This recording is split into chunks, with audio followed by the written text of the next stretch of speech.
আজকে ক্লাসে আলোচনায় আসছেন আমাদের শ্রদ্ধেয় স্যার ডক্টর অমরনাথ চক্রবর্তী। আলোচনার বিষয়বস্তু রেপার্টারি 61তম পর্ব মাইন্ড চ্যাপ্টার থেকে স্যার আমাদের আলোচনা করাচ্ছেন এবং আলোচনা চলাকালীন কেউ আনমিউট হয়ে যাবেন না, ভিডিও ওপেন করবেন না, এটা খেয়াল রাখবেন। আমি স্যারকে অনুরোধ করছি আজকের আলোচনা শুরু করার জন্য। আর একে একে প্রশ্ন করলে আপনারা হ্যান্ড রাইজ করবেন। সবাই পার্টিসিপেট করার জন্য অনুরোধ করা হচ্ছে। আচ্ছা, স্যার শুরু করুন। স্যার মুখটা একটু দেখাই, 50% হলে পরে বন্ধ করে দেবো। অনেকদিন পর ফিরে আসলাম এবং উপস্থিত সকল চিকিৎসক বৃন্দকে দপ্তরের পক্ষ থেকে এবং আমার পক্ষ থেকে আন্তরিক প্রীতি শুভেচ্ছা জানাই। আজকের যে আলোচনাটা হচ্ছে confusion of mind. Confusion of mind খুব সাধারণ কথায় মানসিক বিভ্রান্তি। বিভ্রান্তি বলতে কি হতবুদ্ধিকর অবস্থা বা কিংকর্তব্য বিমূঢ় অবস্থা, যেখানে সে কি করবে সে ভেবে পায় না, এরকম একটা অবস্থা। তবে আমরা এর আগের দিন আমরা কিন্তু একটা জিনিস করেছি, সেটা কি করেছি, কনফাউন্ডিং অবজেক্টস অ্যান্ড আইডিয়াস। ওটাও কিন্তু এক ধরনের কনফিউশন। তাহলে ব্যাপারটা হচ্ছে ওটা যে একটা কনফিউশন, আবার এটাও বলছি কনফিউশন অফ মাইন্ড। এই দুটোর মধ্যে একটু পার্থক্যটা আমাদের বুঝে নিতে হবে। ব্যাপার হচ্ছে কনফিউশনটা কিসের হয়, রিয়েলিটির সঙ্গে অ্যাবস্ট্রাক্ট ম্যাটারের। রিয়েলিটির সঙ্গে অ্যাবস্ট্রাক্ট ম্যাটার, খুব বাংলা কথা, খুব সোজা কথা বললে যেটা বলতে হবে সেটা হচ্ছে বাস্তব সত্য আর হচ্ছে ধারণা। এটা উদাহরণ দেওয়া যাক। একটা পেশেন্ট সে কি করছে, আম আছে তো, আমটাকে দেখে সে বলছে না না এটা আম নয়, এটা আপেল। বাস্তব হচ্ছে সেটা আম, আর ধারণাটা হচ্ছে তার আপেল। এটা যে অ্যাবস্ট্রাক্ট, তার মনের মধ্যে ওটাকে আপেল বলে এঁকে দিয়েছে বলে সে আপেলটা বলছে, কিন্তু ওটা তো আপেল নয়। তাহলে বোঝা যাচ্ছে যে ওটা রিয়েলিটি নয়, এটা রিয়েল। হ্যাঁ, চলে গেল। এবার আমি ব্যবস্থা করে ফেলি।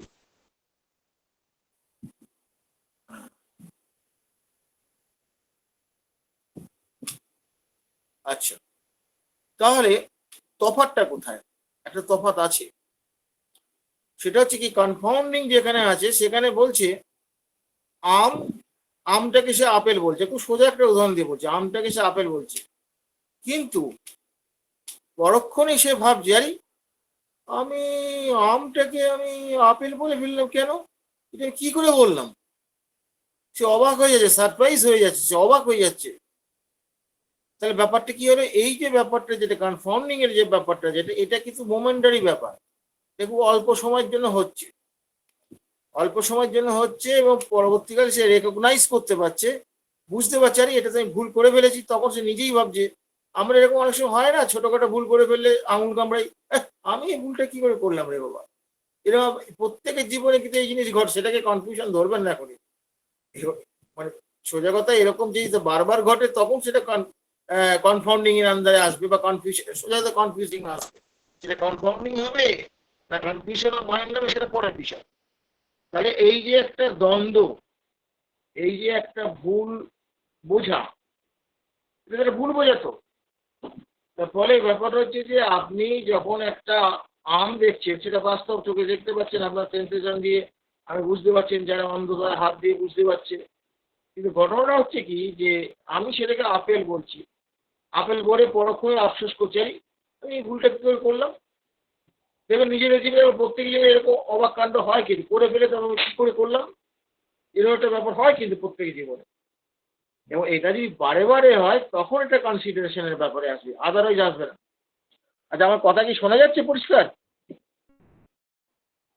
হ্যালো? হ্যাঁ স্যার, শোনা যাচ্ছে। আচ্ছা, তাহলে এইখানে তাহলে একটা কি অবাক হওয়ার পালা থাকে এবং পরক্ষণে ফিরে আসে, এইটা হচ্ছে এর মূল বিষয়। এইবার হচ্ছে কি কনফিউশন অফ মাইন্ড যেটা আছে এইখানে ব্যাপারটা কি হচ্ছে, আম, এটা আম না এটা আপেল, এবং সেই আম আর আপেলের মধ্যে সে ঘুরপাক খাচ্ছে, একবার আমে যাচ্ছে একবার আপেলে যাচ্ছে, সে সিদ্ধান্ত নিতে পারছে না। তাহলে এই যে সে ডিটারমাইন করতে পারছে না, সে ডিটারমাইন করতে পারছে না, সে কিন্তু ওই জায়গাটায় সে পড়ে আছে, আম না আপেল, এটা অনিশ্চয়তা, আম না আপেল, আম না আপেল। এই যে অনিশ্চয়তাটা যখন বোঝাচ্ছে, অনিশ্চয়তা বা এই যে বোঝাচ্ছে, অনিশ্চয়তাটা কিন্তু সোরাকে ইন্ডিকেট করে। এইবার ব্যাপারটা কিরকম হচ্ছে যে যদি সে এই বিষয়টা, এই যে আম আপেলের যে বিষয়টা যেটা আগেই বললাম, যে আমটা ধরো আগে একটু বলতে ভুলে গেছি, আমটা হচ্ছে বাস্তব, আমি তাকে আপেল বলছি, তাহলে আপেলটা তো বাস্তবে নেই, তাহলে সেইটা হচ্ছে ধারণা। তাহলে এই যে বাস্তব আর ধারণার মধ্যে যে কনফ্লিক্ট হচ্ছে, এই যে দ্বন্দ্ব হচ্ছে, এইটাই হচ্ছে এর মূল বিষয়। এইবার দেখুন এই কনফিউশনের ক্ষেত্রে কি হচ্ছে, এই ঘটনাটাই ঘটছে, এখানে সে এটা আম, না এটা তো আপেল মনে হচ্ছে, না না না এটা, তারপরে কোনো সিদ্ধান্তে সে আসতে পারছে না, এবং সে একবার আম আর একবার আপেল, একবার আম একবার আপেল, এই যে তার সবসময় চিন্তার পরিবর্তন একটা যেটা হচ্ছে, এখানে একটা অনিশ্চয়তা বোঝাচ্ছে। আমটা বলেও সে ভাবছে আমি তো, না না এটা আপেলই হবে বোধ হয়, আর আপেলটা বলে ভাবছে তাই তো আপেল, না না এটা আমি হবে, আমি মনে হচ্ছে ভুল করছি। তাহলে এখানে একটা অনিশ্চয়তা একটা থাকছে, এবং একটা জায়গা থেকে একটা জায়গায় বারবার সরে যাচ্ছে। দিস কন্ডিশন, এখানে একটা চেঞ্জেবিলিটি আছে, আর একটা অনিশ্চিত মানে আনসার্টেনিটি আছে। এই যে প্রসেস আছে, এই জায়গাটা ধরলে পরে আপনি তখন বুঝতে পারবেন দিস ইজ সোরা ইন নেচার। এইবার দেখা গেল কি, সাধারণত এই ইয়ের পেশেন্ট যেটা মানে কনফাউন্ডিং এর যে পেশেন্ট, সে কিন্তু একটু বুদ্ধিমান, সে কিন্তু কিছুক্ষণ পরে সে সঙ্গে সঙ্গে প্রায় ধরে ফেলছে যে সে ভুল করেছে, করে সে অবাক হয়ে যাচ্ছে, আমি এই ভুলটা কি করে করলাম, আরে আমি ইয়ে করে, কিন্তু এই ক্ষেত্রে সে ভুলটা ধরতে পারে না। এই কনফিউশন অফ মাইন্ডের ক্ষেত্রে ভুলটা সে ধরতে পারে না। সেটা ধরুন আপনার বস্তুর ক্ষেত্রে হতে পারে, কোনো ধারণার ক্ষেত্রে হতে পারে। সে মনে করলো যে কমল, কমল খুব ভালো ছেলে, না না না কমল ভালো ছেলে হতে পারে না, ও বহুত নিষ্ঠুর। নিষ্ঠুর কেন তার ব্যাখ্যা নাই, কমল ভালো ছেলে কেন সেটাও ব্যাখ্যা সে দিতে পারবে না। একবার সে কমলকে ভাবছে ভালো, এটা একটা ধারণা। একটা মানুষ ভালো কি মন্দ তার যদি ব্যাখ্যা দিতে হবে, তো ব্যাখ্যা দিলে যুক্তি দিলে তবে সেটাকে আমি ভালো মন্দ ভাববো, নাহলে ভাববো না। তাহলে এখানে যুক্তির জায়গাটা গন্ডগোল হয়ে যাচ্ছে। তাহলে এই যে সে যুক্তিটা দিতে পারছে, এটা তার হচ্ছে কি মানসিক বুদ্ধির ঘাটতিকে বোঝাচ্ছে। এইবার যদি দেখা যায় যে সে যদি মেন্টালি যদি কিছুটা ঘাটতি যদি তার থাকে, তার মানে তার সেন্ট্রাল নার্ভাস সিস্টেম তার বয়সের তুলনায় যদি বোঝায় যে না এই বয়সেতে এই ভুলটা করা উচিত নয়। একটা জিনিস মাথায় রাখবেন যে সবসময় কোনো কিছু লজিক্যালি আমাদের ভাবতে হবে। এইবার যদি আপনি ভাবেন যে এই বয়সের ছেলে তো এটা ভুল করা উচিত নয় বা এটাকে চিনতে পারা উচিত, একটা 2 বছর 3 বছরের ছেলে আম আপেল নাও চিনতে পারে, কিন্তু একটা 10 বছরের ছেলে যদি আম আপেলে গন্ডগোল করে, বা একটা বয়স্ক লোক যদি আম আপেলে গন্ডগোল করে, আমি আম আপেলেই রাখছি যা বোঝার সুবিধার জন্য, তাহলে কি হচ্ছে, সেটা কি স্বাভাবিক? আর সেখানে যদি তার মেন্টালে যদি তার ডেভেলপমেন্টটা যদি কম হয়, তাহলে এটা সাধারণত সিফিলিটিক ইন নেচার। তাহলে কি হলো, সোরা সিফিলিস কম্বিনেশন এখানে হয়ে যাচ্ছে। তাহলে এই রকম কন্ডিশনে আসলে পরে সে কোনো সিদ্ধান্ত নিতে পারে না। সে কিন্তু ভাবে কোনটা করা উচিত, তার মধ্যে একটা এরকম একটা ভাবনা তার থাকে, এবং সেটাকে ডিসিশনে আসতে পারে না, একবার এটা এইদিকে যায় একবার ওদিকে যায়। এবং অনেকেই আছে যেমন তারা কনফিডেন্সের অভাব যাদের আছে, তারা কিন্তু ভয়ের চোটে করতে পারে না, তারা জানে না তা নয়। কনফিডেন্সের ক্ষেত্রেও এরকম একটা ব্যাপার থাকে, এটা করবো না ওটা করবো না একটা ব্যাপার থাকে, সেখানে ভয় থাকে, ভয় পিছনে কাজ করে। এখানে তো ভয়ের ব্যাপারটা নেই, এখানে তার কনফিউশন হচ্ছে কি সে সিদ্ধান্ত নিতে পারছে না এটা আপেল না আম, কমল ভালো না নিষ্ঠুর। আসলে দেখা গেল কমলও তো ভালো লোকই আছে। সে এবার ব্যাপার হচ্ছে যে আরেকটি ছেলের নাম যেটা ছিল তার নাম হতে ইয়ে ছিল তো কি বলবো, রতন ছিল। রতন হয়তো নিষ্ঠুর ছিল, এই রতনের নিষ্ঠুরতাটা কমলের গায়ে ঢুকিয়ে দিল। এই ঢুকিয়ে দিবার ভাবে এ ভালো না নিষ্ঠুর, ভালো না নিষ্ঠুর, এই যে তার সব, এই যে তার একটা কনফিউশন, এই কনফিউশনটাই হচ্ছে কিন্তু খুব গন্ডগোলের ব্যাপার। এবং দেখবেন পরীক্ষার ক্ষেত্রে কিন্তু দেখবেন এই জিনিসগুলো আপনি পাবেন। পরীক্ষার ক্ষেত্রে একটা ভালো করে দেখুন, সে যদি অ্যান্টিসিপেটেড হয়, অ্যান্টিসিপেশন যদি হয়, সেখানে সে ভয়ে সে কিছুটা ভুলে যাবে। বিশেষ করে যদি সাইকোটিক অরিজিন যদি হয়, তাহলে পরীক্ষার ক্ষেত্রে গিয়ে সে মনে পড়বে না। সে পরীক্ষার হল থেকে বেরিয়ে সে বলবে, আরে এটা তো আমি ভুল করে এসেছি, আরে এটা তো আমি জানতাম, এটা বুঝলাম কি করে সাইকোটিক। কারণ ব্যাপারটা ওই যে যত তাড়াতাড়ি, যে সময়টা আমি তাকে সিগন্যাল দিলাম যে এই প্রশ্নটা অ্যান্সার আমি তো পড়েছি, আমাকে মনে করিয়ে দাও, মনে হচ্ছে না, মনে করলো ঘন্টাখানেক পরে, তাহলে এই যে ডিলেড হলো, এই দিস ইজ কল স্পেস। এই পেজটা দেখলে আমরা বুঝতে পারছি this is psychotic in nature. তাহলে বোঝা গেছে। তাহলে এইরকম হলো, এই ক্ষেত্রে তাহলে কি হবে, এই ক্ষেত্রে কিন্তু তার একটা দ্বন্দ্ব থাকে, এখানে তার মনে করার নিয়ে একটা দ্বন্দ্ব থাকে। এবং সেটা যদি তার মেন্টাল ডেভেলপমেন্টের সঙ্গে যদি সাযুজ্য না থাকে, তাহলে সেক্ষেত্রে আমরা তাহলে কি সিভিলিটি স্টিগমাটার কথা আমরা ভাবতেই পারি, না ভাবার কোনো কারণ নেই। তাহলে এখান থেকে একটা জিনিস বোঝা গেল যে অ্যান্টিসিপেশনের ক্ষেত্রে একটা ভয়ের ব্যাপার থাকে, আর এখানে একটা সংশয় থাকে, সংশয় থাকে। সে কিন্তু কনফিডেন্সের অভাব এটাও না, কনফিডেন্সের অভাব হলে পরে সেখানে তো ভয় পেছনে থাকে। সে জানে কনফিডেন্সের অভাব যারা আছে, সে জানে, সে সক্ষম, তবু সে ভয়ের উপর, যেমন লাইকে বলি আমরা সাইলেসিয়া পেশেন্ট, দেখবেন প্রথমে সে কিন্তু হাত পা কাঁপে, প্রথমে সে স্টার্ট করতে গিয়ে গড়বড় করে, একটু এদিক ওদিক করে ফেলে, তারপর কিন্তু তার ওই সংসার ওই এটা কেটে যায়, তখন সে কিন্তু খুব ভালো বলতে শুরু করে। এটা আপনারা জানেন।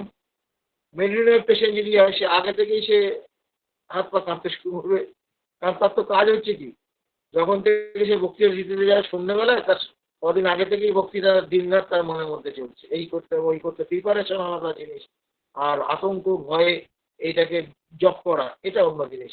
এগুলো আপনি স্টাডি করলেই বুঝতে পারবেন। তাহলে দেখা যাচ্ছে কি, কনফিউশনের ক্ষেত্রে আমাদের, কনফিউশন অফ মাইন্ডের ক্ষেত্রে একটা ব্যাপার কি, সে কিন্তু কোনো ডিসিশন নিতে পারছে না। কেন ডিসিশন নিতে পারছে না? কারণ সে বুঝতে পারছে না এটা না ওটা। এটা যদি সে বুঝতে পারতো, তাহলে তো তার ডিসিশন সে নিতেই পারতো, ডিসিশন নেওয়া তার পক্ষে কোনো অসম্ভব কিছু হতো না।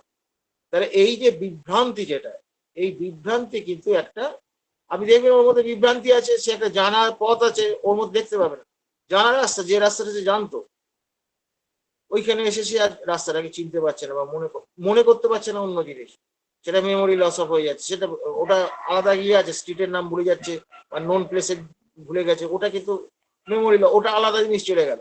আর এখানে সে ভাবছে এটা এটা এটা উল্টো ডাঙা না এটা সোজা ডাঙা, এটা উল্টো ডাঙা না সোজা ডাঙা, সে কিন্তু জানতো। এই হচ্ছে কনফিউশনের বিষয়টা, যে কোনটা নিশ্চিত হতে পারছে না, এবং যার জন্য ওইখানেই ঘোরাফেরা সে করছে। তাহলে আশা করি এই কনফিউশনের জায়গাটা বুঝতে পেরেছি। এবং মায়েরা এসে যেটা কমপ্লেন করবে, ওই যে আগে যেটা বললাম, পরীক্ষার খাতায় গিয়ে ও কি বলে জানেন তো, পরীক্ষার খাতায় গিয়ে কোনটা লিখবো আমি ভুলে যাই। কিরম ভুলে যাস, একবার মনে হয় এটা লিখে দিই, একবার মনে হয় ওটা লিখে দিই, কোনটা লিখবো আমি খুঁজে, দিস ইজ কনফিউশন। আর ওখানে গিয়ে কি হলো, মনে পড়লো না, তখন মনে পড়লো না, সে পরে মনে পড়লো, সেটা হচ্ছে অ্যান্টিসিপেশনের জন্য এটা হচ্ছে। বোঝা গেছে ব্যাপারটা? এই মনে পড়ার উপরে অনেক কিছু নির্ভর করছে। ওইখানে কি দেখবে অনেকে কিন্তু কনফিউজড হয়ে যায়, এই উত্তরটা দেবো না এই উত্তরটা দেবো। যেমন ধরুন চাকরির পরীক্ষা জানেন তো, ভুল উত্তর দিলে মাইনাস হয়ে যাবে, ভয়ে আমরা কনফিউজ থাকলে আমরা দেখি উত্তর দেই না, তো ওটাকে অফ করে দিই, কারণ যেটুকু লিখলাম কারেক্ট সেটা যেন কারেক্ট পাই। তাহলে ফলে বুঝতেই পারছেন যে কনফিউশন ব্যাপারটা কিন্তু মানুষের জীবনে একটা অত্যন্ত গুরুত্বপূর্ণ ঘটনা, যেটা হলে পরে সে তার কাজে কর্মে, তার ব্যক্তিত্বের মধ্যে তার প্রভাব পড়বে। আপাতত এইটুকুই বললাম। যদি পার্থ থাকে তাহলে এইটার উপরে কিছু আলোকপাত করুক। ধন্যবাদ।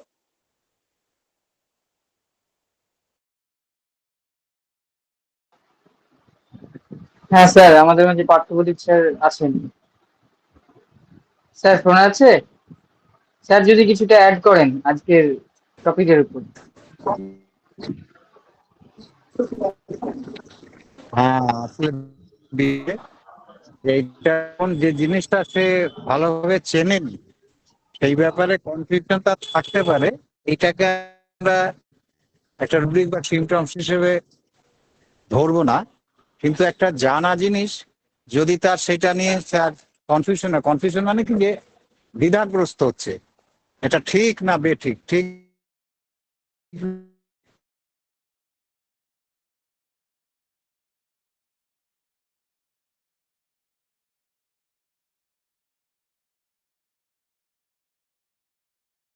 শোনা যাচ্ছে না। হ্যাঁ স্যার, কিন্তু জানা স্যারের নেটওয়ার্ক। জিনিসের মধ্যে যখন আমাদের এই দ্বিধাটা আসবে, ঠিক করতে পারবো না যে এটা কি হবে। হ্যাঁ, হ্যালো, শোনা যাচ্ছে? হ্যালো, শোনা যাচ্ছে? হ্যাঁ শোনা যাচ্ছে স্যার। এটা সমস্যা বড় থাকে।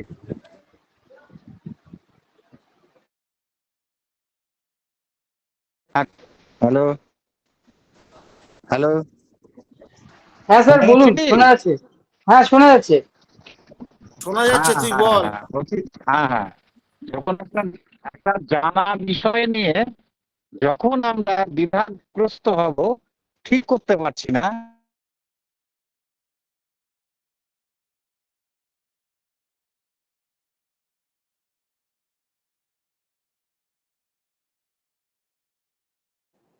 স্যার শোনা যাচ্ছে? আবার শোনা যাচ্ছে না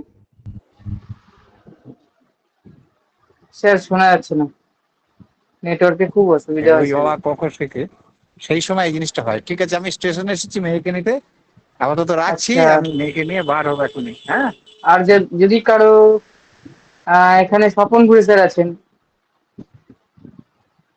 স্যার কিছু অ্যাড করুন আজকের টপিকের উপর, যদি অ্যাড করা থাকে স্যার। স্বপন ঘুরে স্যার।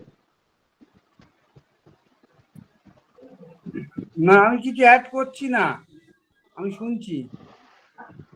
আচ্ছা, রঘুনাথ ঘোষ স্যার আপনি আছেন, যদি অ্যাড করেন স্যার। না, অ্যাড করার মতো কিছু নেই, তবে এইটুকু আমাদের গুরুত্ব দিয়ে বিচার করতে হবে, এই যে কনফিউশনটা কোন বয়সে আসা স্বাভাবিক আর কোন বয়সে আসাটা অস্বাভাবিক। আবার এটাও ঠিক কখন কোন বাক্যটা পেশেন্ট যখন আসবে কোন বয়সে সে সেই শব্দটাকে ব্যবহার করছে, এটা কিন্তু আমাদের খুব গুরুত্ব দিয়ে বিচার করা প্রয়োজন। এইটা যেভাবে উদাহরণ দিয়ে আমারটা বলেছেন, এরপরে আর কিছু বলার থাকে না। ধন্যবাদ।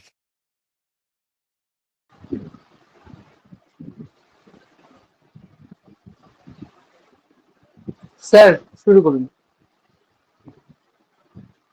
তাহলে আমরা কি পরবর্তী ইয়েতে চলে যাব? কারো প্রশ্ন আছে এটা নিয়ে?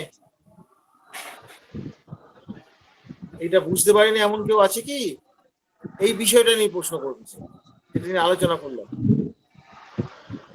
প্রশ্ন থাকলে আপনারা করতে পারেন, যতটুকু মাইন্ড গ্রুপ দিকটা নিয়ে আলোচনা হলো। কারো যদি কোনো জায়গায় প্রশ্ন থাকে আপনারা করুন।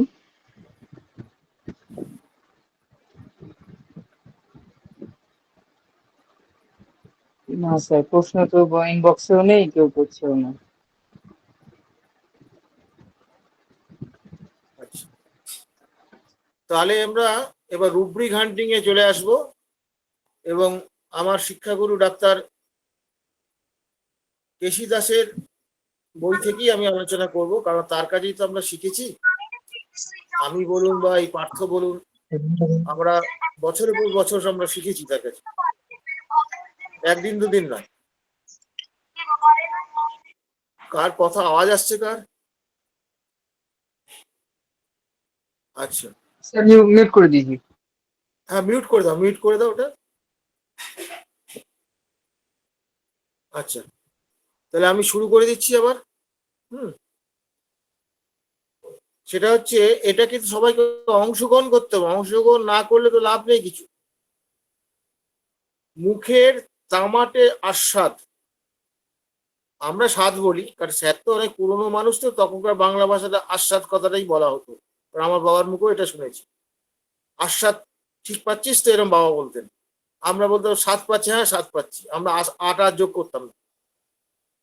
তা মুখের তামাটে আস্বাদ, তার মানে কি খেতে গেলে পরে তামাটে আস্বাদ পাচ্ছি, স্বাদ পাচ্ছি। এই যে ব্যাপারটা, এটা কোথায় পাবো এবং এটা রুব্রিকটার নাম কি হবে? এখানে একটা কথা, পেশেন্ট কিন্তু এই তামাটে আস্বাদ কথা, তামাটের কথাটা বলতে পারে না। কি বলে জানেন? কষা কষা। এমনকি ওই যে এমন কথা পেশেন্ট বলেছে যে ওই যে কাঁসার বাসন আছে না, কাঁসার বাসন দেখবেন জিভ দিয়ে চাটলে পরে যেমন একটা স্বাদ লাগে, ওই রকম স্বাদ লাগে, এই কথাও পেশেন্ট বলেছে। যদিও এই সিমটমটা কম পাওয়া যায়। এবং একটা কথা মনে রাখবেন, এই যে স্বাদগুলো, এগুলো কিন্তু সব মায়াজমেটিক সিমটম, অত্যন্ত গুরুত্বপূর্ণ সিমটম। এই যে তার স্বাদগুলো যে বিকৃত হয়ে যাচ্ছে, এগুলো কিন্তু বাদ দেওয়া খুব মুশকিল। এগুলো অত্যন্ত গুরুত্বপূর্ণ সিমটম, আনকমন পিকিউলারের মধ্যে এটা পড়বে, এটাকে ধরতে হবে। তাহলে কি বললাম, পেশেন্ট কি বলে? তামাটের কথাটা সে বলে কি? তামাটের কথাটা বলে না, কষা কষা দাঁত। কিরকম কষা? এখন যদি সে বলে আম কষার মতো, তাহলে কি আপনি ধরবেন যে তামাটের স্বাদ? তা তো নয়। সে তো ওরকম বলে, বাসের কথা বলে, কেউ খন্তির কথা বলেছে, এরকম লোক আছে। খন্তি কোনোদিন চেটেছেন ডাক্তারবাবু? না না, খন্তি চাটবো না কেন, সেরকম ভালো তরকারি গুলো চেটেছি। না না না, খন্তিটা চাটলে একটা আলাদা একটা স্বাদ আছে জানেন, ওই রকম মুখটা কিরকম কষ্টা কষ্টা স্বাদ এরকম। সে কুল খেলেও তো কষ্টা কষ্ট হয়, তাহলে কষ্ট হবে, তখন কি আপনি ওইটা ধরে বসে থাকবেন? তো আমাদের স্বাদ কুল খেয়ে হয়েছে, আম খেয়ে হয়েছে। বুঝতে হবে, আমাদের যুক্তিবাদী হতে হবে। পেশেন্ট বললো আর আমি ট্রাক করে লিখে ফেললাম ওটা, আর আমি বলেছি কষা হবে, চোখ পুজে লিখে ফেললেন, আরে এটা তো তাহলে তামাটে পেয়েছি পেয়েছি বলে চেপে ধরলেন, তা বললে হবে? যুক্তিটাকে তো খাড়া করতে হবে, যুক্তিটা দিয়ে যাচাই বাছাই করে তারপর গ্রহণ করতে হবে। একটা জিনিস মনে রাখবেন, যে আপনি পেশেন্টের সঙ্গে অনেক কথা বলছেন, কিন্তু যে সিমটম গুলোর গভীরতা বেশি, যে সিমটম গুলো অত্যন্ত গুরুত্বপূর্ণ, সেই সিমটম যেগুলো দিয়ে আপনার ওষুধের চরিত্রটা গঠন হবে, সেগুলো সাধারণত কিন্তু জেনারেল সিমটম, সাধারণত বা বেশিরভাগ ক্ষেত্রে। এই যে সিমটম গুলো, এইগুলো কিন্তু খুব বেশি লক্ষণ লাগে না, কিন্তু লক্ষণটা খুব খাঁটি হতে হবে। খাঁটি মানে কি? আনকন্ডিশনাল হতে হবে, নিঃশর্ত হতে হবে। এই তুমি তেতো ভালোবাসো? ও কতটা ভালোবাসো? ও ও সে মুখ নাড়লো কি নাড়লো না, তারা কি ও ভালোবাসো, হয়ে গেল। তেতো ভালোবাসো বলে তুমি লিখে আসে, তখন সে বলে হ্যাঁ ডাক্তার তেতো তো ভালোই বাসি। এইবার আমরা তাকে জিজ্ঞেস করি না, তেতো তো ভালোবাসে লিখেছে, এটা বাচ্চা ছেলে, সে তেতো খেতে ভালোবাসছে, আহ কি আনন্দ, ভিটার পেলাম। এখন বাচ্চা শিশু যদি একটা ওই তেতো খেতে ভালোবাসে 5-6 বছরে, সেটা কিন্তু অত্যন্ত গুরুত্বপূর্ণ হয়ে গেল। সে কিন্তু যদি মিষ্টি খেতে ভালোবাসে, সেটা কিন্তু অত গুরুত্বপূর্ণ নয় গভীরতার দিক থেকে। মিষ্টি যদিও মিষ্টি বেশি খেতে ভালোবাসে, এটা সিমটম হিসেবে নেব। সিচুয়েশনটা দেখতে হবে, তার বয়সটা দেখতে হবে, অনেক কিছু ফ্যাক্টর, বয়স দেখতে হবে, কোন পরিস্থিতি সে খাচ্ছে দেখতে হবে। তাহলে এইবার ব্যাপার হচ্ছে কি, এইখানে মিষ্টি খেলে তার হবে, তেতো খেতে ভালোবাসে। এবার ঘটনাটা কিরকম হলো, দেখা গেল কি, তার বাড়িতে প্রতিদিন তেতো হয়, কারণ তার বাবার সুগার আছে, আর ও বাবাকে খুব ভালোবাসে, বাবার সঙ্গে বসে ওটা খায়, আর ওটা খেতে ওই খাওয়ার অভ্যেস হয়েছে, বাবা অনেকটাই তেতো দিয়ে খায়। এইরকম একটা কন্ডিশন যদি থাকে, সেক্ষেত্রে তো বলে হ্যাঁ তেতো খেতে ভালোবাসে। ওই যে রিডিং করতে অনেকে করে না, বড় বড় ওসব পন্ডিতেরা, আমরা তো সাধারণ মানুষ ভাই, আমরা তো এইভাবে করি না, সাধারণ চিকিৎসক। তাহলে কি হলো, ওইটা হলো। কেউ কেউ আবার এরকম কথা বলে, না ছোটবেলায় সেই পাঁচরা হয়েছিল তো, মা সেই চিরতা জল খাওয়াতো, তারপরে মা বলে এগুলো খা তো রক্ত পরিষ্কার থাকবে, সেই জন্য সে খায়। এতগুলো কথা তো আপনি জিজ্ঞেস না করে জানতে পারবেন না, যে ছোটবেলা থেকেই খায়। তখন যেই বলে ছোটবেলা থেকে খায়, তখনই আমরা জানতে হবে ছোটবেলা থেকে খাওয়াটা শেখে, নিজে শিখে আসে, আমরা তো শেখাই। তখন জিজ্ঞেস করতে যাই, আচ্ছা আপনারা তেতো কেমন পছন্দ করেন? এই হচ্ছে প্রশ্ন। এমনও দেখা গেছে বাবা মা তেতো পছন্দ করে না, ঠাকুমা তেতো পছন্দ করে, আর ঠাকুমাকে খুব ভালোবাসে বলে ঠাকুমা সবই ভালো তার কাছে, সেই তেতোটা তেতোটা সে খেতে ভালোবাসে, তেতোটা চায় সে। যদি কখনো যদি আলাদাভাবে মাতাকে খাওয়ায়, বল তেতো দাও খাবো আমি, ওইটা দিয়ে আগে খাবে, ঠাকুমা ওইটা দিয়ে আগে খাওয়াতো, ঠাকুমার রুটিনটা সে মেনটেন করছে। তাহলে এইগুলো কি হলো, এগুলো সবই তো কন্ডিশনাল হয়ে গেল। কিন্তু যদি এমন যদি দেখা যায় যে তাকে ডিম দেওয়া হয়েছে, আছে নিম বেগুন ভাজা দেওয়া আছে, বাড়িতে হয়েছে, সে কি করলো, ডিম দিয়ে ভাতটা খেয়ে চলে গেল, নিম বেগুনটা নিয়ে স্কুলে চলে গেল, এখানেও একটা গ্যাঁকল আছে। এখানেও কিন্তু আমি ঠকেছি, না ঠকে এগুলো শিখিনি। এখানে আমি যে ওরকম গেছে, আমি তো আরামসে লিখে নিয়েছি বিটার, ওষুধ দিয়ে কাঁচকলা, কিছু হয় নাই। কিরকম হলো ব্যাপারটা, আরো কতগুলো সিমটম, এইরকম একটা মারাত্মক সিমটমকে ভিত্তি করে দিলাম, আর ওখানে তো ডিফেক্টিং ড্রাগগুলোই আছে, গন্ডগোলটা কোথায় হবে? তখন আমি বললাম যে আচ্ছা তুই যে ওটা নিয়ে যাস, তা ওটা কি ভাগ করে খাস?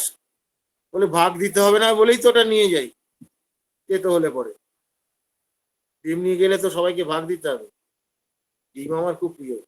এবার কি বুঝলেন গ্যারাকলটা, কি বুঝলেন আপনি?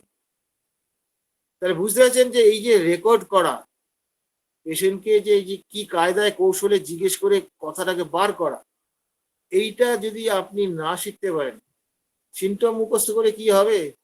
বইতে সিমটম থাকবে আর রোগীর মধ্যে সিমটম থাকবে, আপনি কোনোটাকেই ধরতে পারবেন। তাহলে বোঝা গেছে এই যে মুখে তামাটে স্বাদ, এটা কি হবে, রূপবিকটা কি হবে, কেউ বলুন এবার, অনেকেই আছে এখানে।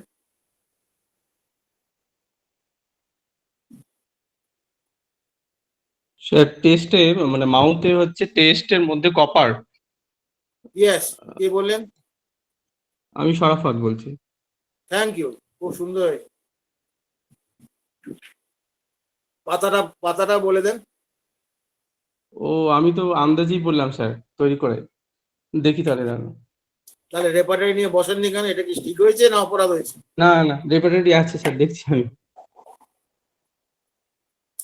কে দিয়ে দিয়েছে একজন? মাউথ টেস্ট মেটালিক 424 পাতা দিয়েছে, থ্যাংক ইউ। আমি পাতাটা বলি কেন, অনেকে হয়তো রেপার্টারি রাখে না, কিন্তু আমরা এরকম কাজ জীবনেও করি নাই, আমরা রেপার্টারিটা রাখতাম সবসময়। ফলে ব্যাপার হচ্ছে কি, তেঁতুল খেলে কাশি বাড়ে, তেঁতুল খেলে কাশি বাড়ে, এটা তাহলে কি হবে?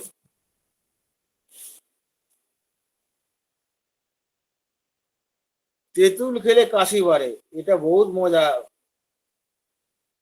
কোথায় খুঁজবো আমরা? কফ সোজা তো। চ্যাপ্টারে। কাশি চ্যাপ্টারে ওখানে কি পাবেন? রেপার্টারি আছে, উল্টান।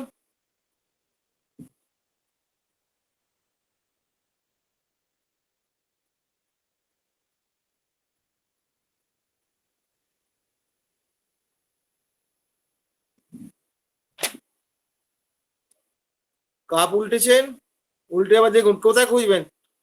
প্রথমেই তো খুঁজতে হবে কোথায়, সে তো তেঁতুল বলছে, তেঁতুল খেতে কেমন লাগে?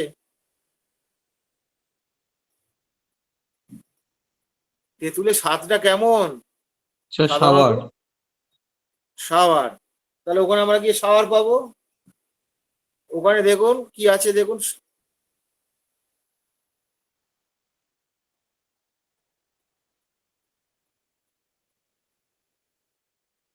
বলুন, যে কোনো একজন বলুন।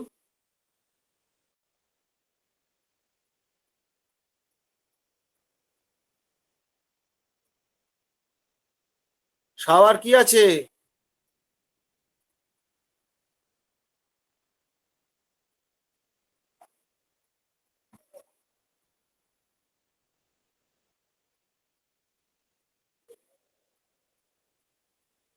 ওখানে দেখুন রেপার্টারির কারণে, কারো কাছে রেপার্টারি নেই।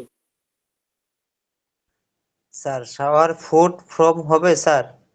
হ্যাঁ, সাওয়ার ফুডই আছে, আর নাই। আরেকটা হবে, ওখানে আরেকটা আছে, এটা জানা দরকার, সেটা কেউ বলতে পারবেন? সাওয়ার ছাড়াও আরেকটা আছে, কি হতে পারে ত্বকের? হ্যাঁ, কে বলেন এটা? এটা কে? কে এটা বলছে? আমি আমি সন্তু কুমার মন্ডল, তুষার নামে আছে। সন্তু, হ্যাঁ বলো, বলুন। ও অ্যাসিড হবে, অ্যাসিড। জি স্যার, অ্যাসিড হবে। অ্যাসিড তো টক খেতে হয়। এটা যে বিজ্ঞানের বিষয়, কেমিস্ট্রির বিষয়, তাহলে বুঝতে পারছেন এগুলো জানতে হবে। দুটো পাওয়া যাবে, দুটোর মধ্যে যদি কোনোটা নতুন থাকে সেটাকে যোগ করে নিতে হবে, এই তো ব্যাপারটা। তাহলে হয়ে গেল। এটা কত পাতা আছে সে দুটো বলে দেন। স্যার একটা আছে 804-এ, শাওয়ারটা। স্যার আর এটা অ্যাসিডটা 85 স্যার, একটা বৃষ্টি আছে 785। আমার এখানে 81-তে আছে। হতে পারে, ও বইয়ে একটু এদিক ওদিক হতে পারে, ওখানে খুঁজলেই হবে।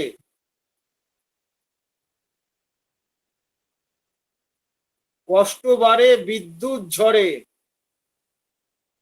কষ্ট বাড়ে বিদ্যুৎ ঝড়ে, বিদ্যুৎ ঝড়ে দুটোই বলেছে কিন্তু।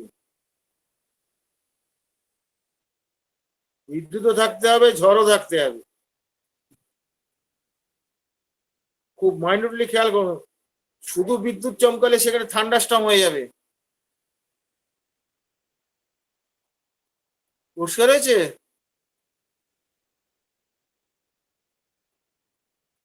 বিদ্যুৎ ঝড়ে কোথায় খুঁজবেন? একটা তো পারবে অনেকেই, আর একটা পারতে গেলে একটু অসুবিধা আছে, খুব ভালো নলেজ না থাকলে ওখানে ঢুকতে পারবে না।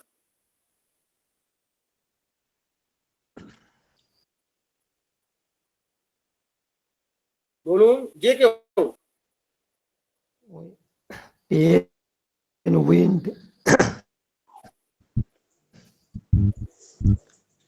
স্যার স্ট্রম বলছি যে, টেন্ডার বিফোর হবে স্যার। হ্যাঁ, স্ট্রম টেন্ডার বিফোর। বিপদ হলো কি করে, আমি কি বলছি? কষ্ট বাড়ে বিদ্যুৎ ঝড়ে, আগে বলেছি কি বিদ্যুৎ ঝড় হলে পরে তার কষ্টটা বাড়ে, তাহলে কোন সময়টা বোঝাচ্ছে? আগে বোঝাচ্ছে না বিদ্যুৎ ঝড়ের সময়টা বোঝাচ্ছে? কোনটা বোঝাচ্ছে? স্যার জ্বরের সময় তো বোঝাচ্ছে, সরি স্যার। হ্যাঁ, ঝড়ের সময় বোঝাচ্ছে। কথাটা ভালো করে খেয়াল করতে হবে। Weather stormy. স্টর্মই হলো, তাহলে বিদ্যুৎটা কোথায় গেল? দুটোকে একসঙ্গে জুড়তে হবে, তো এইটাই তো মজা এখানে।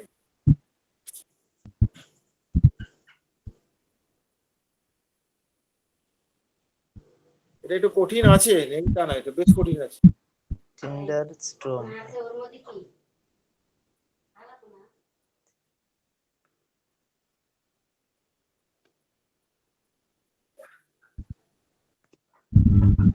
ঠিকই তো বলা হচ্ছিল এই। হ্যাঁ, চেষ্টা করুন, ভুল হলে লজ্জার কিছু নেই তো, ভুল হলে তো ভুলটাও শিখে যাবেন, আর যেটা ঠিক হবে সেটাও বলে দেওয়া হবে, ডবল বেনিফিট। ভুল করে তো লজ্জার কিছু নেই, ভুল কি আমরা করিনি? প্রচুর করেছি, অনেক গালাগালি খেয়েছি। পেন অ্যাগ্রাভেশন দেখতে হবে। হ্যাঁ, বলুন। অ্যাগ্রাভেশন কষ্ট, দেখতে হবে স্যার। কি বললেন? কথা শুনতে পাচ্ছি না। ওই জেনারেলিটিসে পেন অ্যাগ্রাভেশন দেখতে হবে। দেখুন যদি থাকে দেখবেন, বলছে দেখলে কি পেন অ্যাগ্রাভেশনও দেখতে। পেন না, কষ্ট বাড়ে ঝড়ে বিদ্যুৎ ঝড়ে, কষ্ট তো কোন কষ্ট তো বলে নাই, কষ্ট মানেই ব্যথা তা তো নয়, ব্যথা ছাড়া তো কষ্ট হতে পারে।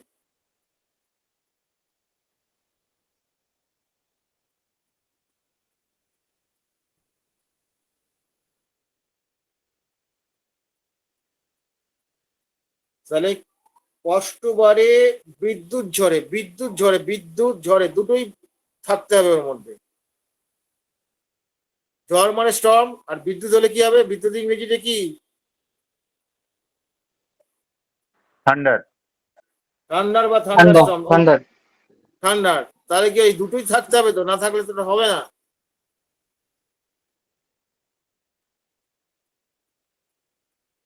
আবার এই ঝড় বিদ্যুৎ হলে পরে অনেকে নাচতে নাচতে ছাদে চলে যায়। এটা যদি পাওয়া যায়, অল্প কয়েকটা ওষুধের মধ্যে এটা আছে, বড় অসাধারণ একটি লক্ষণ।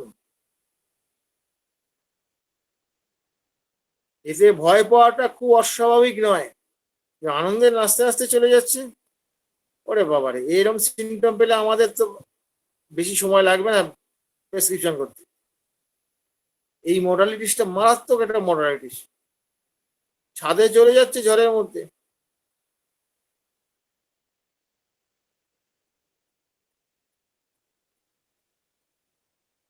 এটা কেউ বলতে পারবেন? এনিওয়ান?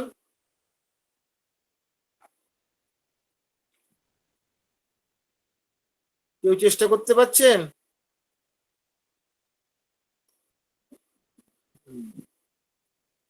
ফিয়ার কেন হবে? ফিয়ার থান্ডারস্টর্ম ওরকম যোগ করলে কি করে হবে? কোথায় দেখবো sir? Mind fear thunderstorm of anxiety storm during. আপনি কি করেছেন বলুন দেখিনি, কিরকম ব্যাপারটা হয়ে জানেন তো? 5 কোটিকে ধরে আনতে বলেছে পুলিশ, কোর্ট অর্ডার করেছে 5 কোটিকে ধরে নিয়ে আসো। গ্রামে গিয়ে 5 কোটি কেউ আর খুঁজে পাচ্ছে না। এবার সে কি করলো, 2 কোটি আর 3 কোটিকে পেলো। 2 3 5 হয়, দুজনকে ধরে নিয়ে চলে গেছে। কোর্টে গিয়ে বলছে যে হ্যাঁ আমি ধরে এনেছি। তোমার নাম কি? না 2 কোটি। ওর নাম কি? 3 কোটি। তোমাকে আমি কি এতে ধরতে বলেছি? মানে আপনি তো বললেন 5 কোটি ধরতে। আপনি থান্ডারস্টর্ম আর স্টর্মটাকে এখানে ওখান থেকে করে জোর করে দিই। এই যে জোর করে করার প্রবণতাটা, এইটা কিন্তু খুব বাজে প্রবণতা। তা আপনাকে আমি কষ্ট দেবার জন্য এই কথাটা বলছি না। পেশেন্টের এরকম কথা বলে, এই পেশেন্টের কথা অনুযায়ী রুব্রিকটা সাজাতে হবে। আমি যখন বলে দেবো তখন আপনার, তবু আপনাকে আমি ভালো বলবো যে আপনি চেষ্টা করেছেন। আমি একটু আগে বললাম না, ভুল বললে ভুলটা শেখা হয়ে যাবে আর সঠিকটা জানা যাবে, তার ডবল বেনিফিট। লজ্জা পাওয়ার কিচ্ছু নেই। আর আমরা কি সবাই সব জানি? না, আমি এখনো জানি। আমি সব জানি না এখনো। স্যার এখানে শেখার জন্য আসছি, ভুল হলে ভালো শেখা হয়, তাহলে ভুল থেকে এই যে শেখা হয়। এই যে বিদ্যুৎ কথাগুলো বুঝুন, কিভাবে ধরতে হয় দেখুন, ধরাটা বুঝিয়ে দিচ্ছি। স্যার 88 পেজে, স্যার 88 পেজের নিচের দিকে আর কি, ডান কলামে কি আছে ওখানে? থান্ডার স্টর্ম আছে। হ্যাঁ, থান্ডারস্টর্ম ডিউরিং। থান্ডারস্টর্ম, হ্যাঁ, ওটা কোথায় আছে? মাইন্ডে। মাইন্ডে। হ্যাঁ, এই তো ইয়েটা দিয়েছে প্রায়, ঠিকই দিয়েছে প্রায়। আর জেনারেলিসে কোথায় আছে? জেনারেলিসে স্টর্ম ডিউরিং, জেনারেলিস স্টর্ম। স্যার ভুল দিয়েছেন নাকি? দেখি স্যার, ছোট গন্ডগোল হয়েছে মনে হচ্ছে। ছাপানোর ভুল হয়েছে কিনা কে জানে। দেখছি, একটু দেখে বলছি। কি জিজ্ঞাসা করছিস? হ্যাঁ, হ্যালো হ্যাঁ, হ্যালো, হ্যাঁ কি?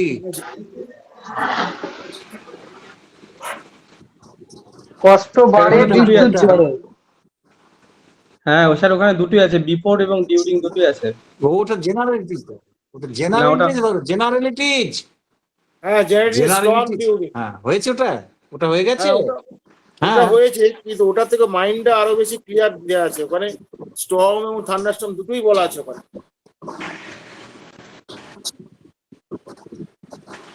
হ্যাঁ থ্যাংক ইউ Mind- বিসমিল্লাহ হোমিও চেম্বার, আপনি চেষ্টা করেছেন, দ্যাট ইজ ভেরি গুড। শিখতে হবে আমাদের। এই যে আজকে আমি ক্লাস করছি, আমি তো এটার জন্য পড়াশোনা করেছি আজকে, তবে তো বলতে পারছি, না আমি বলবো কি করে?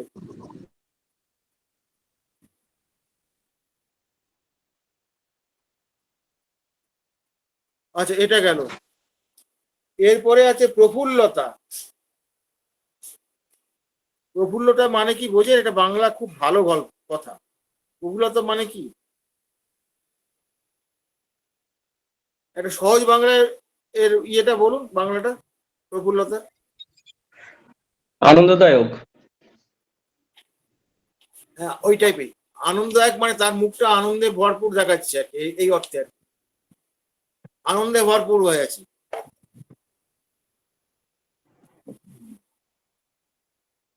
হ্যাঁ উড়ে গেল, উড়ে যাচ্ছি তো।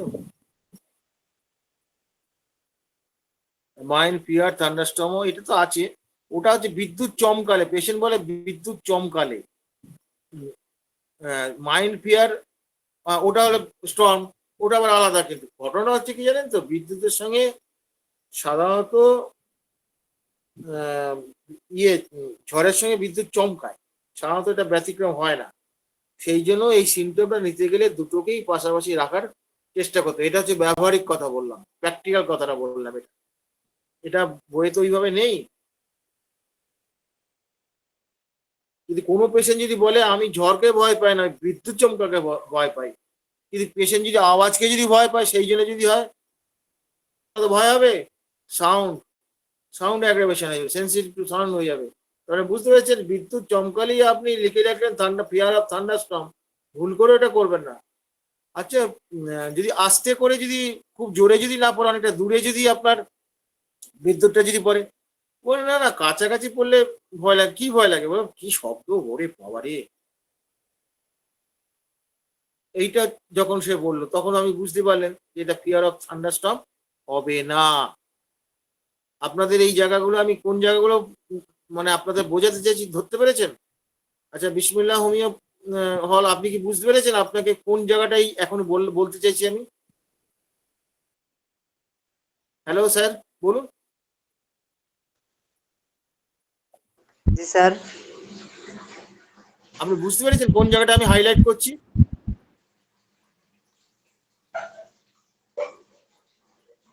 জি স্যার। বলুন বলুন।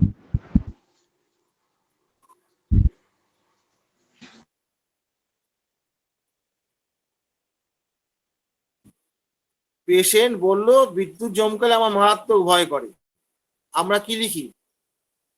ফিয়ার অফ থান্ডারস্টর্ম লিখি তো? তাকে একটু জিজ্ঞেস করতে হবে, যদি একটু একটু দূরে যদি পড়ে তখনও ভয় করে কি না? দূরে পড়লে অতটা ভয় করে না। আচ্ছা কাছে পড়লে ভয়টা কেন করে? এইবার যদি সে বলে যে আমাদের ওখানে গাছ জ্বলে গেছিল, জ্বলে গেছিল, এরকম যদি ব্যাপারটা যদি বলে তাহলে ভালো কথা। কিন্তু অনেক সময় পেশেন্ট বলে কি, এই শব্দটা আমি সহ্য করতে পারি না, শব্দটা ওরে বাবারে, কার করে শব্দ, একটা বিশ্রী শব্দ, এটা আমি সহ্য করতে পারি না। তাহলে তখন জিনিসটি কিরকম দাঁড়ালো? কোনটা তার টার্গেট হয়ে যাচ্ছে, বিদ্যুৎ চমকানোটা না শব্দটা? তখন হচ্ছে কি সেন্সিটিভ টু নয়েজ, মাইন্ডে চলে গেলে ক্লিয়ার হলো না। সে কিন্তু কানে বলে কানে হাত দিয়ে বসে থাকে, ফিয়ারটা মূল ব্যাপার না, ওটা সহ্য হয় না বলে কানে তালা দেয়। পেশেন্ট কিন্তু ওই কথাটা বলবে না, পেশেন্ট আপনাকে বলে হ্যাঁ ওর বিদ্যুৎ চমকালে আমার খুব ভয় লাগে। তার মানে কি প্রত্যেকটা সিমটমকে খুঁটিয়ে পারফেক্ট নিতে হবে আপনাকে। পারফেক্ট সিমটম যদি 5-7টা নিতে পারেন, ওইখান থেকেই প্রেসক্রিপশন হয়ে যাবে। কিন্তু এক গাদা সিমটম নিলেন, কোনোটাই ঠিক মতো পারফেক্ট হলো না, লাভ নেই কিছু, ঘুরে মরবেন আপনি। আচ্ছা তাহলে এটা হলো আরেকটা ইয়ে করে আমি আজকে ক্লাস বন্ধ করে দেবো। দুষ্টু, দুষ্টু ও এটা বলা হলো না, সরি। প্রফুল্লতা, এটা কি হবে, রুব্রিক কি হবে? দেখবেন বলে রেখে বলে ও সব সময় আনন্দে থাকে, সবসময় ফুর্তি থাকে। কোথা থেকে এত ফুর্তি আসে? এবং এটা ব্যাপার হচ্ছে কি, যদি সাধারণ ঘরে যদি হয়, গরিব ঘরে হয় বা মধ্যবিত্ত ঘরে যদি হয়, তাহলে গরিব ঘরে হলে এটার গুরুত্ব কিন্তু অনেক বেশি, গভীরতা অনেক বেশি। আর যে বাচ্চার বাবা মার টাকা পয়সা প্রচুর আছে, যে যা চাইলে সবকিছু পায়, তাদের ক্ষেত্রে ফুর্তির ক্ষেত্রে গভীরতাটা অতটা নয়। এবার যদি বলে না আমার ছেলেটা ও ঠিক সব সময় আনন্দে থাকে, ও সব সময় হাসি খুশি এরকম থাকে, এই যে সব সময় হাসি খুশি, কেয়ারফুল, হ্যাঁ কেয়ারফুল না কেয়ারফুল নয়। একটা বাচ্চা কেয়ারফুল কেয়ারফুল বলেছে স্যার, না ও চেয়ারফুল, হ্যাঁ ওটা তো আনন্দে থাকে। ঘটনা হচ্ছে যে তার আনন্দ থাকে, কেউ তাকে দেখে মনে হচ্ছে সে প্রফুল্ল, তার মুখে ছড়িয়ে পড়েছে প্রফুল্লতা, আনন্দ। যেন আনন্দে থাকলে বুঝতে পারা যায় না, যেমন মা যেমন বুঝতে পারে ছেলেটা কষ্ট পাচ্ছে, মুখটা দেখে কি রে তোর কি হচ্ছে, তুই মুখটা এরকম লাগছে কেন, বা আমরা যারা বাবা হয়েছে আমরা বাচ্চাদের দেখি না, এই তো মুখ টেনে বলা আছে কেন, তো শরীর কিছু হয়েছে নাকি, এই জন্য ডাক্তার হতে হয় না। এই যে তার প্রফুল্লতা, তার মনের মধ্যে প্রফুল্লতা আছে, এইটাকে বলে ভাইভেসিয়াস। ভাইভেসিয়াস, একটু পার্থক্য আছে। চেয়ারফুলের মধ্যে একটা কি হবে, চিয়ার্স, আমরা চিয়ার্স বলি না, লাফিয়ে উঠে চিয়ার্স বলি না, ওই অতটা গভীরতা থাকবে। এখানে ওই গভীর ওই জিনিসটা নেই, কিন্তু ওই চিয়ার্স এর মতন ওইরকম করে সে বলবে না। এই সূক্ষ্ম সূক্ষ্ম পার্থক্য আছে তাদের মধ্যে। এই সিমটম গুলো নেওয়া খুব কঠিন, না নিতে পারলে, না বুঝতে পারলে ছেড়ে দিতে হবে, ছেড়ে দিয়ে অন্য আনকমন পিগুলার দিয়ে করতে হবে। করতে পারলে এটা ভালো। এই যে চেয়ারফুল কথাটা বলেন, ওই যে ওই যে বিদ্যুৎ চমকালে পরে বা ঝড় উঠলে পরে সে ছাদে উঠে চলে যায়, ওটা চেয়ারফুলের আন্ডারে আছে। খুব অল্প কয়েকটা মেডিসিন আছে, কার্সিনোসিন, সিপিয়া, ন্যাট্রামিউর, এই এরকম কয়েকটা এরকম আছে আমার ঠিক মনে হচ্ছে, যেটা বেশি নেই। এইটা খুব গুরুত্বপূর্ণ সিমটম কিন্তু, এইরকম একটা ব্যাপারটা। কারণ বিদ্যুৎ চমকালে ভয় পাবে, এটা খুব স্বাভাবিক তো। হ্যাঁ, হ্যাঁ ভাইবেসিয়াস, 91 পাতা। এবার হচ্ছে দুষ্টু। দুষ্টু, অনেকেই বলে আমার ছেলে খুব দুষ্টু। এই দুষ্টুটা কি থেকে বুঝবেন? মা তো দুষ্টু বলতে পারে, আদর করে তো আমরা দুষ্টু বলি না। আমরা তো আদর করে বাচ্চাকে, আরে বাবারে কি বদ হয়েছে, এই বদ মানে কিন্তু খারাপ নয়, এই বদ মানে খুব দুষ্টু হয়েছে। তো এই দুষ্টু, রিয়েলি দুষ্টু বলতে ঠিক কি বোঝায়, এই জায়গাটা বুঝতে হবে।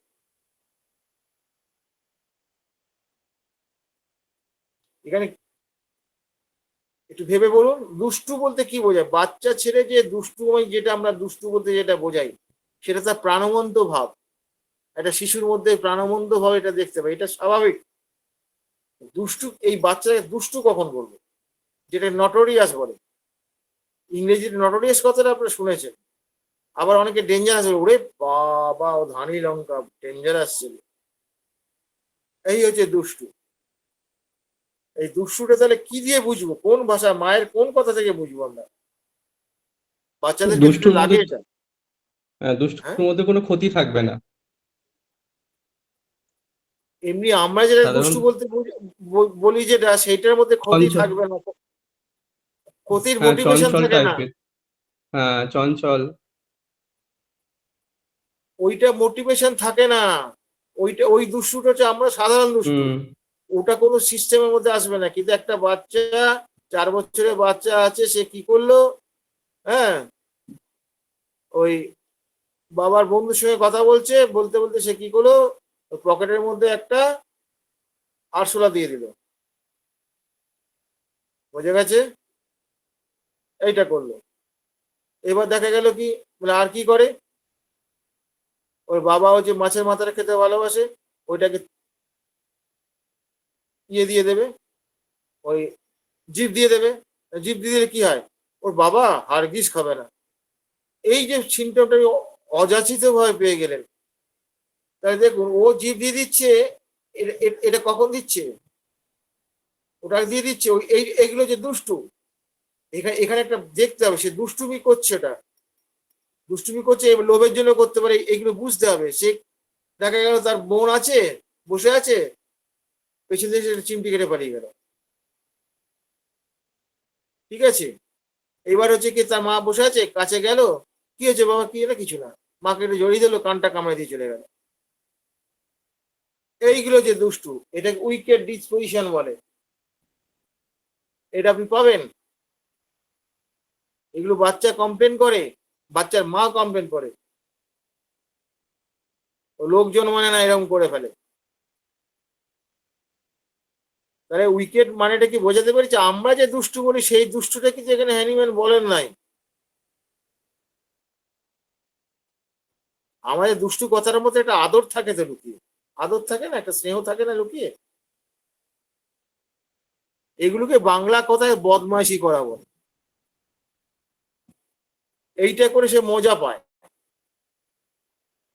আমি কি বোঝাতে পেরেছি কথাটা? স্যার এখানে দুটো মেডিসিন আছে, একটা ককিউলার স্যার আর একটা আরেকটা বুঝতে কি পারছি আছে? না স্যার। আরেকটা কি আছে? আরেকটা কি আছে? ওটা কি স্যার, কিউরারি হবে নাকি বুঝতে পারছি না স্যার। যাই হোক, ওই একটা দুটো ইয়ে থেকে প্রেসক্রিপশন করা খুব কঠিন ভাই। হুম, খুব কঠিন এটা। সে যাই থাক, আপাতত আজকে এইটুকুই করলাম। এইবার কারো যদি কোনো জায়গায় কোনো প্রশ্ন থাকে, প্রশ্ন অবশ্যই করতে পারে।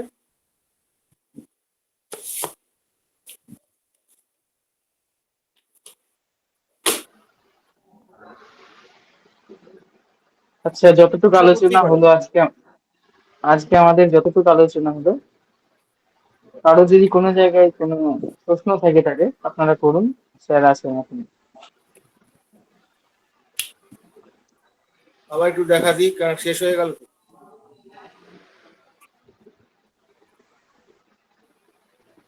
কারো কোনো প্রশ্ন আছে কি? ম্যালিসিয়াস মিসিলিয়াসের পার্থক্যটা কি? হ্যাঁ, আর একবার স্যার বলুন। সাথে ম্যালিসিয়াস, হ্যাঁ, কি বলছেন? ম্যালিসিয়াস বুঝলাম না ভাই। মিসিলিয়াসের পার্থক্যটা দুষ্টুর সাথে। ম্যালিসিয়াসের মধ্যে তো প্রতিশোধ পরানো থাকে।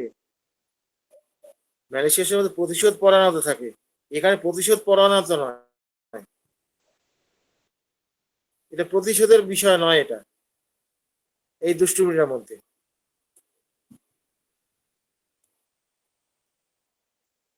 এর মধ্যে একটা মজা থাকে, আবার নিষ্ঠুরতাও নয়। তাকে ওই মজা করতে গিয়ে তাকে কষ্ট দিয়ে আনন্দ করে, এই এই নিষ্ঠুরতা, যেটা নিষ্ঠুরতা গভীরতাটা আর অনেক বেশি। সেই সেই কষ্টটা অনেক বেশি দেখে, বিরাট কষ্ট সে দেবে না। সে হয়তো রসগোল্লা খাচ্ছে, একটা সন্দেশ খাচ্ছে, টুকুস করে এসে কি করলো, ওখানে টুক করে নিয়ে ছুটে পালিয়ে গেল। এগুলো যে দুষ্টুমি। দুষ্টুমির মধ্যে, হ্যাঁ, দুষ্টুমির মধ্যে একটা মজা থাকে, কারেক্ট। আর ম্যালিসিয়াসের মধ্যে মজা, বদমাইশিটা বেশি। ওখানে মজা থাকে না, এখানে মজাটা থাকে দুষ্টুমির মধ্যে। মানে এরা ক্রিমিনাল নয়, এরা ক্রিমিনাল নয়। আর ম্যালিসিয়াসটা মিষ্টিতে নিম ক্রিমিনাল পাতা মেন্টালিটি। দিয়ে দিতে পারে, হ্যাঁ, মিষ্টিতে নিম পাতা দিয়ে দিতে পারে হ্যাঁ, মজা করে। এটাও দুষ্টুমি হবে। এটা দুষ্টুমি। যেই মুখে দিয়ে মুখটা বিটকে উঠবে, সঙ্গে সঙ্গে হাসতে শুরু করে দেবে। এই যে আগে যে কথাটা বললাম, যে ওই বাচ্চাটা ওই ইয়েটা দিয়ে দেয়, ওই মাথার জিভ দিয়ে ঠেকিয়ে দিল, বাবার খাবে না, বাবা হচ্ছে ফার্স্ট সিরিয়াস। তা এইবার ধরুন, বাবা যদি ফার্স্ট সিরিয়াস হয়, তার ক্লোজ রিলেশনে বাবার এই সিমটমটাকে কি ছাড়া যাবে বাচ্চাটার মধ্যে? খুঁজতে হবে ওই ফার্স্ট সিরিয়াস না থাক, ওই কম্বিনেশনের কোনো সিমটম আছে কিনা বাচ্চাটার মধ্যে। পেলে তো খুব ভালো, না পেলে পরেও রেকর্ডিং করে যখন আমরা ড্রাগ সিলেকশন যখন করব, তখন যদি আমরা আটকে যাই বা ইয়ে হয়, তখন ওই ফার্স্ট সিরিয়াসটাকে ঢোকাতে হবে প্রেসক্রিপশনে, ওটার মধ্যে। একটা কথা মনে রাখবেন, লাইফ ইজ এ জার্নি। আপনি হচ্ছে এখন লাইফটাকে ক্যারি আউট করছেন, আপনি জার্নি করছেন, আপনার পূর্বপুরুষ থেকে জার্নি করতে করতে আপনার কাছে এসছে। এবার আপনার সন্তান আছে, সন্তানের মধ্যেও এই প্রাণটাই আবার জার্নি করছে। ওই তার একটা নিরবিচ্ছিন্ন একটা বিষয়। সেই জন্যেই আমরা টোটালিটি অফ সিমটম বলতে তার ওই পূর্বপুরুষের বিশেষ বৈশিষ্ট্যগুলো প্লাস অতীত প্লাস বর্তমান, এই তিনটের মধ্যে কোন কোন বিশেষ বৈশিষ্ট্যগুলো সে অধিকারী, সেইটা খুঁজে বার করে সেইখান থেকে প্রেসক্রিপশনটা যদি করতে পারেন, মার্ভেলাস প্রেসক্রিপশন হবে। এবং জেনে রাখবেন, একটা সিমিলিমাম প্রেসক্রিপশন মানে সেন্টিসিমালের ক্ষেত্রে 30 অনেক বড় পোটেন্সি, 200 তো আরো বড় পোটেন্সি। আর 50 মিলিসিমালের ক্ষেত্রে আমরা দেখেছি, আমরা 0.1 দিয়ে ঠেকাতে পারছি না, এমন অ্যাকশন নিচ্ছি। কিন্তু সেটা সিমিলিমাম হতে হবে, ট্রু সিমিলিমাম না হলে 16টা ডোজ দিতে পারবেন, 32টা ডোজ দিতে পারবেন, ফলো আপ তো লাগবে না। এইসব শেখাতে গেলে তো ফলো আপ লাগে না। কিন্তু আমরা তো যখন আলোচনা করি, সবসময় ফলো আপটাকে আমরা শো করি, ফলো আপটা না শো করলে আপনার ওই ডাটাতে ছাড়লো কি ছাড়লো না কিচ্ছু যায় আসে না। কিচ্ছু যায় আসে না। তাহলে আপাতত এইটুকুই হলো, আর কোনো প্রশ্ন নেই যখন, তাহলে এখানে শেষ করবো তো নাকি? স্যার একটা প্রশ্ন করছি। হ্যাঁ, করুন। বলছি এই যে বাজ পড়লে আমার তো মনে হয় কার কি কোন ক্ষতি হয়ে যাবে এই জন্য এটা ভয় করে, তাহলে এটা কি ফিয়ারফুল হবে না সিম্প্যাথেটিক হবে? কি করলে? যদি বিদ্যুৎ বাজ পড়ে আর কি, হ্যাঁ। বিদ্যুৎ চমকায়, হুম। তাহলে আমার তো ভয় করে যে কার কি ক্ষতি হয়ে যাবে। হ্যাঁ, অনেক সময় তো দেখি খবরের কাগজে দেখি মাঠে এতজন মারা গেছে কাজ করতে গিয়ে, এরকম বাজ পড়লে এখন তো প্রায় মানুষ মারা যায় দেখি। তো এই চিন্তার উৎসটা কি? এই চিন্তার উৎসটা কি বলুন, আপনাকে আমি বুঝিয়ে দিচ্ছি চিন্তার উৎস কি বলুন। চিন্তার উৎস এটা তো অনেকটা কি ভয় থেকে হবে না? না, কথাটা আমার কথাটা ঠিক একদম মানে অ্যাকুরেট লাইনে আপনাকে দিতে হবে। আপনার এই চিন্তার উৎসটা কি, ব্যাকগ্রাউন্ডটা কি? ব্যাকগ্রাউন্ডে এই গরিব মানুষ টানুষ বাজ পড়লে অনেক মারা যায়, হ্যাঁ, যারা মাঠে কাজ করছে। মারা যায়, সেটা খবরের কাগজে পড়েছেন বা হুম। টিভিতে দেখে শুনেছেন, এই তো। হ্যাঁ। হুম। তাহলে আপনি কার দ্বারা পরিচালিত হলেন, স্বতঃস্ফূর্ত হলো না ওইগুলোর দ্বারা পরিচালিত হলেন, কোনটা? হ্যাঁ, এগুলো তো একটা বাস্তব অবস্থা। হ্যাঁ, তাহলে কি হলো, এটা কি তাহলে সিমটম হবে না হবে না? না, তাহলে তো এটা তো কন্ডিশনাল হয়ে যাচ্ছে। সিমটমকে প্রশ্ন করুন। সিমটমকে প্রশ্ন করে যখন তার কারণটা খুঁজে পাবেন না, সেটাই কিন্তু সাধারণত আনকন্ডিশনাল হয়। কারণ আমি প্রশ্ন করলে আমি এটা ভাবছি কেন, ওই তো আমি পড়েছি যে অমুক জায়গায় সেই ক্লাবের দেখছিল বাজ পড়ে ক্লাবের সব ছেলেগুলো মারা গেছে। হ্যাঁ, এই আমার জেঠুর বাড়িতে ওহ কি ফলন তো, নারকেল গাছটা ছিল, ধুম করে বাজ পড়লো, ধাপ ধাপ করে জ্বলে গেল। ওরে বাবা রে, কি ভয়ঙ্কর দৃশ্য। তাহলে এইগুলো সে যদি থাকে তাহলে কি হবে? তাহলে তো হলো না, না, না। কন্ডিশনাল হয়ে গেল। এটা তো স্পন্টেনিয়াস এই, নয়, এটা এটা স্পন্টেনিয়াস spontaneous নয়, symptom নয়। স্বতঃস্ফূর্ত নয়। হুম। এই, তাহলে বোঝা গেছে আপনার প্রশ্ন থেকেই আপনাকে আমি উত্তরটা দিয়েছি। হুম। হুম। পরিষ্কার হয়েছে তাহলে? হ্যাঁ, হ্যাঁ। সব সময় প্রশ্নকে প্রশ্ন করতুন, যে উত্তরটা পেশেন্ট দিল তাকে পাল্টা প্রশ্ন করুন কেন সে বলছে। এটাকে মোডাস অপারেন্ডি বলে। যদি আপনি হুম। মোডাস অপারেন্ডি না পান, তখনই সেটা আনকন্ডিশনাল হয়ে যাবে। হ্যাঁ। সোজা বুদ্ধি একদম। এখানে মোডাস অপারেন্ডি পাচ্ছেন, আপনি এগুলো পড়েছেন শুনেছেন, সেই জন্য আমি বলছেন। এই যে সতর্কতা বা ভয়, এটাকে ভয়ও বলা যাবে না, এটা সতর্কতা। ঠিক আছে, আর কেউ প্রশ্ন করবেন? একজন হাত তুলেছিলেন না স্যার? হ্যাঁ, বলুন। প্রাণবান্ধব একটা ক্লাস প্ল্যাটফর্ম এটা, একটা আর হোমিও উদ্দীপনা, এই দুইটা ক্লাস আমার খুবই ভালো লাগতো। দুইটা প্ল্যাটফর্ম, একটা তো বন্ধ হয়ে গেছে, আর এটাতে স্যার নিয়মিত আসতে পারি না। স্যার আপনার একটা কথা আমার আজও মনে আছে, সেটা হচ্ছে রুগী আপনার বড় শিক্ষক। আপনি একদিন একটা ক্লাসে বলেছিলেন, এটা স্যার সত্য, আমি মানি। হ্যাঁ, প্রায়ই বলি আমি। স্যার আমার একটা আনকমন বিষয় জানার ছিল, প্রশ্ন যদি করা যায় তাহলে না, করবো এটা স্যার। আলোচনার মধ্যে থাকুন, নাহলে তো অনেকেই অনেক প্রশ্ন করবে না। ঠিক আছে স্যার, তাহলে স্যার আমি সবার শেষে প্রশ্নটা করব। আর কারো প্রশ্ন আছে?